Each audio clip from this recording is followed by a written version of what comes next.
question too, and I'm going to give this to Sister Flo. This is a good one.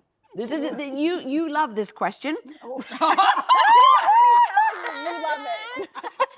If you found out that your daughter was sexually active, would you give her birth control?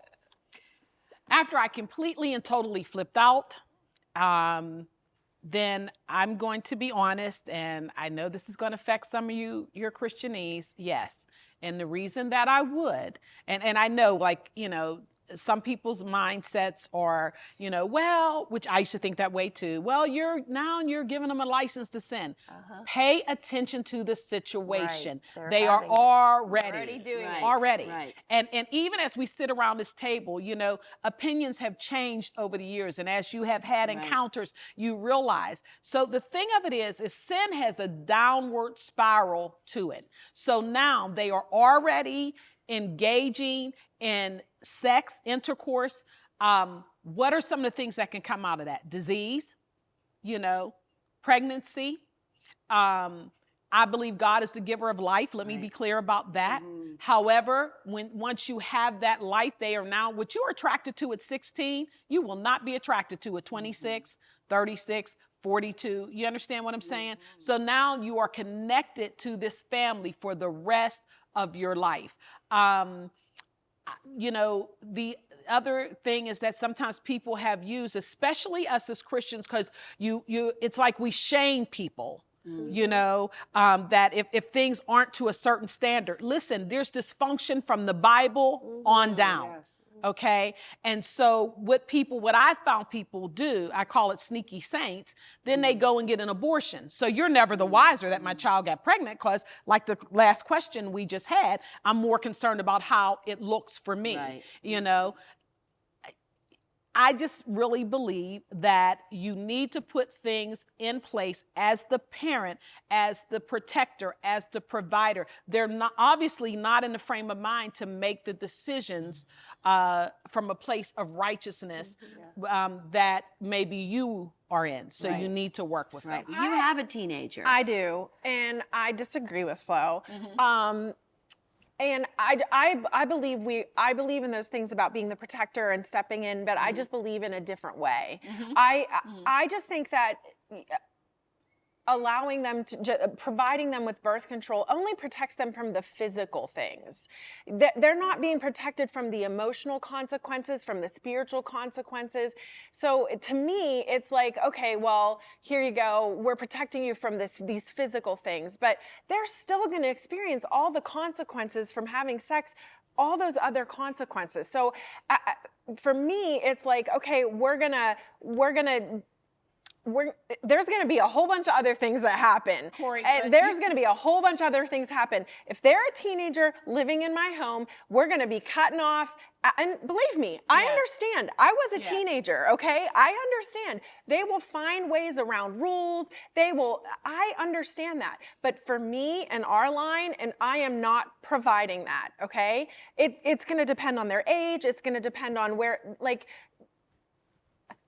I understand, but for me, the line is no, I will not be providing that for them. Here's the thing though, and I know you're intelligent enough to know that, you wouldn't just hand your child, here's some birth control pills, just like you wouldn't hand them sinus tablets, or you wouldn't hand them, you're going to instruct them.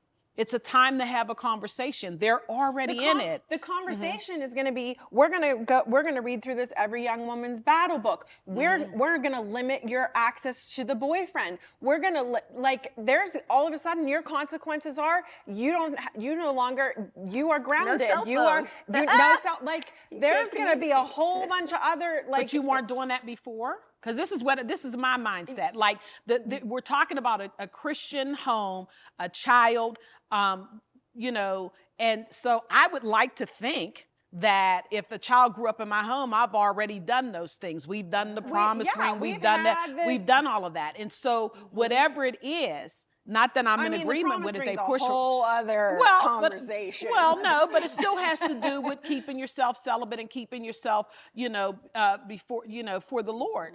But when they break that, You know, I mean, it's it's conversations like with you're the bringing stuff- boyfriend's parents. This is a whole can of worms. God. This is a whole can of No, worms. but I agree with her that, you know, but my thing is why manage by crises? These are things to me, in my opinion, that I would have done prior to even we got to that point. I don't know about you, but I'm going to be shocked when my daughter comes home and say I'm having sex to a degree because I have taught them not to. No, it is You know what gonna I'm be a saying? shock. But So I mean, once and they that's do, I agree. There are rules, like there's no opposite sex in the bedrooms. Like we have those rules set up, but and it is going to be a shock if that happens. But it's going to be okay. Now we're managing this new situation, and so here are the. And my response is not going to be like, okay, well now we're going to get you on birth control. I'm just speaking from where I stand, that I'm not going to manage now. Here, we're going to manage the physical consequences. This But you have great. to manage the spiritual if you got there. You can't. You have to first spiritual. You know, first natural, then spiritual. But for me, managing the physical consequences aren't going to be, well, you're going to continue to have sex. No, you're not going to continue to have sex, because now you're going to have we're going to set rules in place. And if you're going to continue to choose to do this, we're going to continue to. You're going to be. I think the problem lies when the kid is so rebellious and so disobedient and so anti everything you say that you would almost need a lock and chain to stop that. I need I a know, lock I and get chain your right here. passion. There's nothing I get can your do. passion and your compassion, you know, and so I have a lot of respect for that. no. I just respectfully, humbly, it's unrealistic because, you know, they're individuals. They have a free will just like we do, you know? And so I don't want to give anybody I want to be very clear. We're not earheads. We're not saying, oh, here's birth control pill. Go have at it. Like you said, know what I it mean? depends on their age too, but if they're still in high school, there's many things you can take away at that point. Like, All I got to say is good luck Okay. with that. And if it works, Here's what let we me can know. do. Listen, you send us the boyfriend's parents and we'll go talk to them. That's right. That's I right. literally will talk to the boyfriend's parents. Oh yeah, I would Do too. not doubt that I will not be talking to them. This is the best show ever. Write to us. Write to us. Talk to them, okay? Now they know what goes on afterwards. When the camera's not rolling. The camera is rolling. That's the problem. Stay right there. We do have another question. We are coming right back after this.